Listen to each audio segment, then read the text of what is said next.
Who's our biggest foe? Chinese Communist Party. If you think about even their neighbors, right? Vietnam is very ornery about not being Sinicized, not being absorbed into the Borg of that Chinese Communist Party, right? When you imagine a society that has a social credit score, where they score you on not making any politically offensive statements, or public or private or digitally, and they prevent you from buying a train or bus ticket, or from moving, or from going to school, or from banking, just off of that. Many aspects of what the woke culture is trying to impose in the United States. Correct. There's direct correlation. When you see even the echoes of the Cultural Revolution of the late 60s and 70s, see that in the woke culture here in America. That's our main enemy.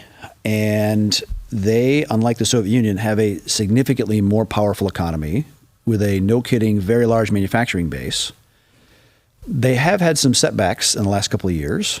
They were truly scared of Donald Trump as a president because of the tariffs and the trade control that he actually pushed back. Because they were like the neighbor that kept moving their fence into your yard 6 inches a year. Right. And Trump is the first one that came along ever and said, hey, get the hell back on your side of the line. So they were truly concerned about that. But the now Xi has made himself basically a dictator for life, because usually they would stay for 10 years, and now he's in his third term, and will be forever because he's removed any other obstacles to his rule.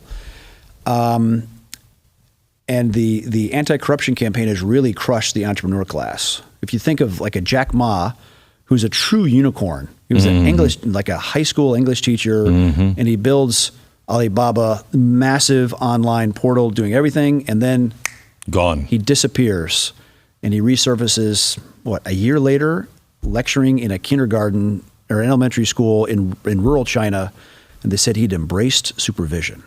How Orwellian is that? Wow. And so they've done that to many of their very big entrepreneurs, and so their economy is hurting.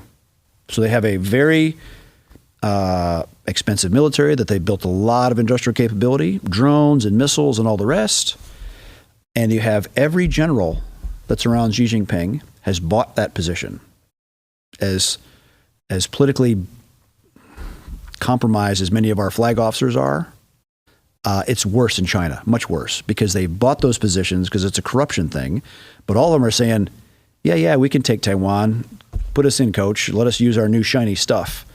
It's a very, very dangerous mix.